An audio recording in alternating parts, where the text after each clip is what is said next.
శేషాద్రిపై సంతతి కొరకై అహోరాత్రములు తపస్సు చేసే వానర కేసరి కేసరి కుల సతి కడుపు పట్టగా జనించినాడుక అసమాన బలోద్ధతుడు సంయుతుడు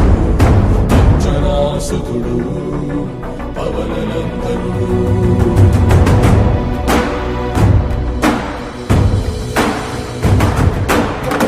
కిరణముల ఉదయాత్మి కని అది పండిన తీయని పంటను పడు సూర్యమండలము పండితి నానని ఊళ్ళూరే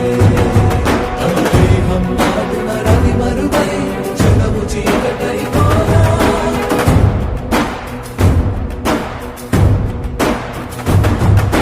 అది అమరేంద్రుడు గమనించి తన ఐరావతమది ఓడించి ఆంజనేయుని సమీపించి తన వజ్రాయుధమును విసరగా అది పవననందనుని హనుముని తాకా చిందిన రక్త బిందువే విద్యుద్వేగంతో ధరణి స్థలి వంద కడలిలో చొచ్చి వంద కడలి అట్టడుగున గల శ్రీరంగ శుద్ధి గర్భ